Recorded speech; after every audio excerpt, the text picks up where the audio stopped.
Hi guys, welcome back. Sorry it's been a while since the last video. As you know, we're a working shop and unfortunately when we get a lot of orders in we don't get much time for the video in itself. We're coming back to the plaque itself that we were working on before.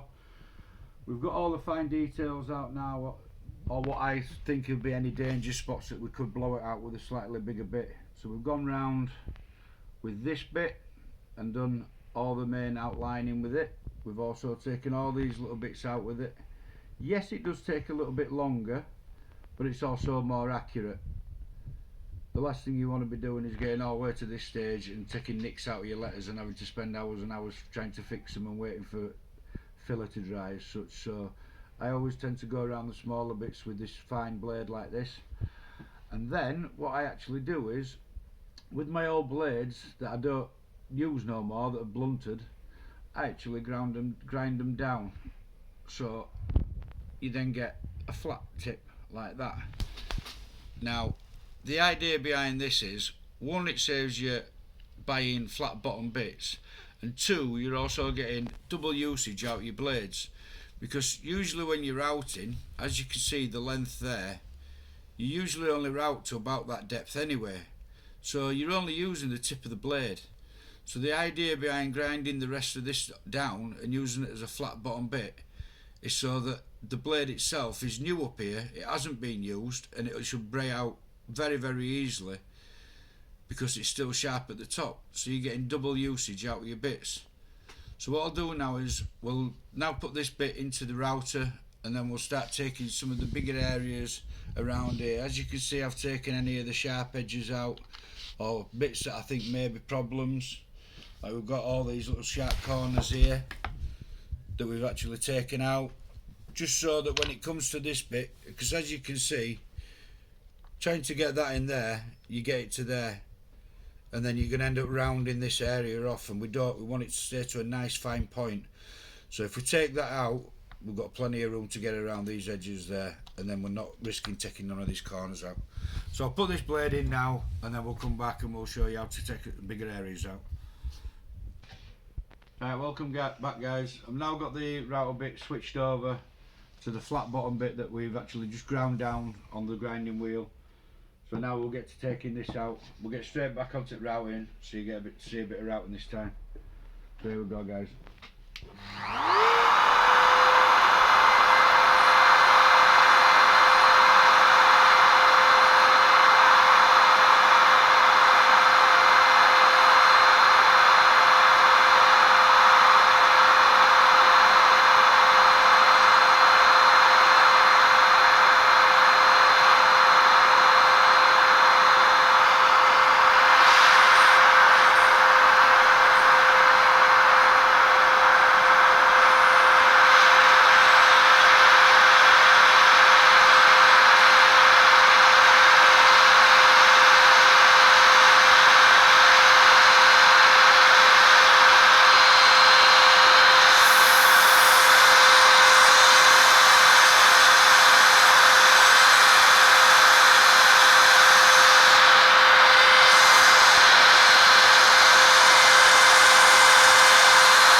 go, guys. We've got a nice smooth bottom, and all that is from just grinding the bottom of the blade flat. So you've got two uses out of a blade for the price of one. You're saving yourself a little bit of money and doing it all on a decent budget. If you've got the money to go out and buy flat bottom bits, go do it. But I just think it's pointless if you can do this with your normal bits. So what we'll do is we'll take the rest of the writing out. We'll take these couple of bits around here, this bit of writing back. We'll show a few clips, and then we'll hopefully get to the painting as soon as. So we'll take a bit more out.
Right guys, we're back now. We've done all the routing out, and as you can see, I've done the black writing already,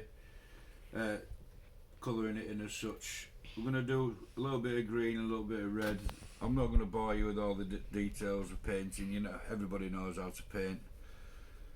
It's just a case of literally getting it right into edges and making sure that every bit's in there. If you do miss a few bits and when you should sand it down, don't panic about it. You can always get a little touch-up pen and just touch up any of the bits that you've missed. I haven't put any sanding sealer on this because, to be fair, it's been a good board to carve. Actually, it's not been too dry that I think it's going to leak in. And when I'm actually painting acrylics on by hand, you don't tend to get that much bleeding, to be fair. Now if I was spraying it with a green and a red and a black, then yes, I would definitely recommend sander sealing it if you're going to spray it. But I always use acrylic and just force it in there best you can. Like I said, you miss a few bits, don't panic, it's all fixable.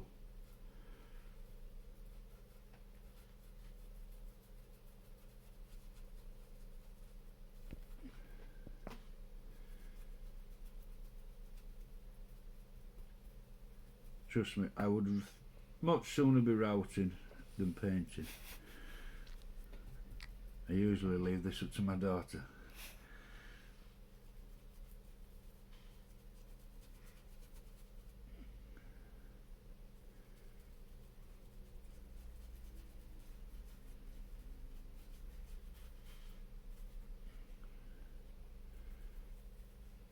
that's just a quick example of what we'll be doing all the way around the rest of the colour. Right, we'll come back when we get onto the red bit now, guys. Thanks very much.